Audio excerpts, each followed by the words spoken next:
Is DrHippi right where he wants him? Give him false hope. Lose 3 games, give them false hope. Is that how it works? That's exactly how it works, Brian Kibler. But one card that has been Pavel's best friend over the course of the Blizzcon main stage has been Babbling Book in this Tempo Mage. Pavel has put up some crazy performances with his Tempo Mage deck, and we'll see if he can do just that against one of the decks that it has the most trouble against, and that's the ZooWarlock from DrHippi. Yeah, the Zoo deck is able to get out on the board very quickly and force the Tempo Mage deck to react fast. One of the things that, kind of a misnomer considering its name, the Tempo Mage deck would prefer to have time. It likes to actually have time to build up resources, build up a hand, build up mana, so it can have big turns with Flamewaker and lots of spells.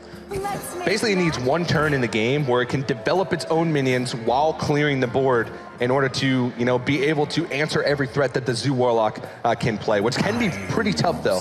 Yeah, but this is actually already working out pretty well for Pavel here. The Malchezaar's Imp is answered immediately by a coined-out Cult Sorcerer. And, well, generally, you do want to hold onto that coin because it lets you have those explosive turns with Flamewaker. Against Zoo, you can't waste time. You really want to get out there and threaten their minions on the board. And the Malchezaar's Imp is actually a very high-value minion. So if Pavel were to... if Pavel weren't able to, were first to kill it with some sort of spell here, he does pick up a Arcane Missiles and a Ice Lance from that Babbling Book. So not really a great use yet. The Ice Lance could combine with Frostbolt to do enough damage to actually take out a big threat like a Doomguard, though. Yeah, also something like a Darkshire Councilman or anything buffed by Defender of Argus, things like that. It is, a lot of resources to use. And that's one thing that Tempo Mage can struggle with is sometimes they can even get ahead on the early board but fall behind in card advantage because of the life tap. And DrHippi, with the Discover here of his Dark Peddler, finds a few interesting options. The Soulfire has to be at least somewhat attractive because his board and hand doesn't have very many ways to deal with any significant threat, but he does take the Villager. Villager allows him to have a good defense, at least somewhat, against Flamewaker, but it's not that effective, so I'm a little bit surprised to see that choice, but the, perfect missiles there from Pavel ends up taking out DrHippi's entire board and leaving him with the only threats. Yeah, the double spell power missiles gives him a lot of room to maneuver on this early board. Pavel also has a very minion-heavy Tempo Mage deck with Water Elemental and with the Faceless Summoner as well. Yeah, and that Imp Gang Boss, that's one of the most important cards for the Zoo deck against Tempo Mage.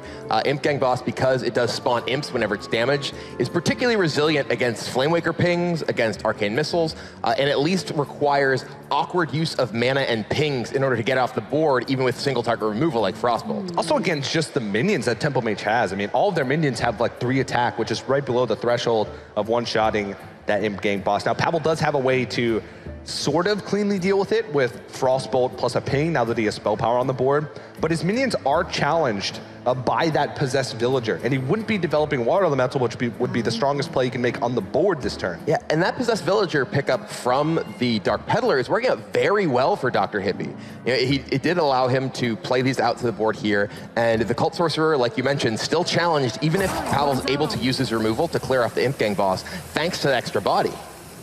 Well, he's going to evaluate his draw, but Pavel is running out of time, so he doesn't have much time to think. He's probably already thought the return. Flame Strike may not be a good pickup now, but that's one of those cards that can help you swing a board later on in the match. And the cost reduction from Sorcerer's Apprentice allows Pavel to use Ice Lance just to buy time. This isn't going to damage the Imp Gang Boss, it's not frozen, but it does protect both of his minions here. But DrHippi has a pretty big moment of his own. Doomguard with a silver... Oh, and it does! The Silverware Golem does come down. He discards it, goes directly into play. A massive tempo swing for DrHippi.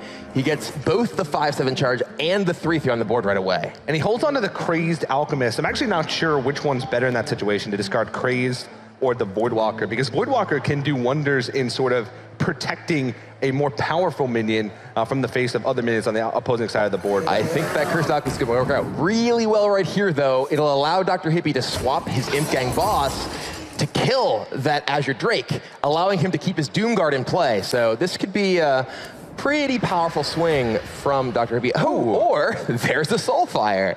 Yeah, now he can use his minions to push damage. He can still Crazed Alchemist his Imp Gang Boss if he wants to push. one really interesting thing is that he has the Crazed Alchemist plus the Abusive Sergeant interaction here. Because the Crazed Alchemist effect is permanent, it will flip and retain the attack you give with the Abusive Sergeant as health. So you could potentially Abusive Sergeant his Doomguard, then Crazed Alchemist it, so you can attack for 7, then flip it to be a 4/7 if he wants. And those would be permanent stats because of the interaction, something we saw with Direwolf Alpha earlier on in the tournament as well. And this allows DrHippi to not only clear off all of Pavel's board incredibly efficiently, but have a super strong Doomguard left over. That Doomguard was damaged, and it was potentially in range of, say, Flame Strike, which Pavel does in his hand, which could he cast next turn. So a huge, huge interaction for DrHippi there. Yeah, definitely, and it was at that 4 health, like you mentioned, for Flame Strike. Pavel, though, does have some pretty decent cards in his hand. Water Elemental's very resilient on the board. Flame Waker plus Arcane Intellect can draw you a lot of those cheap spells that can allow you to push back on the board. Pavel, though, looks like he's just setting up for the Flame Strike here.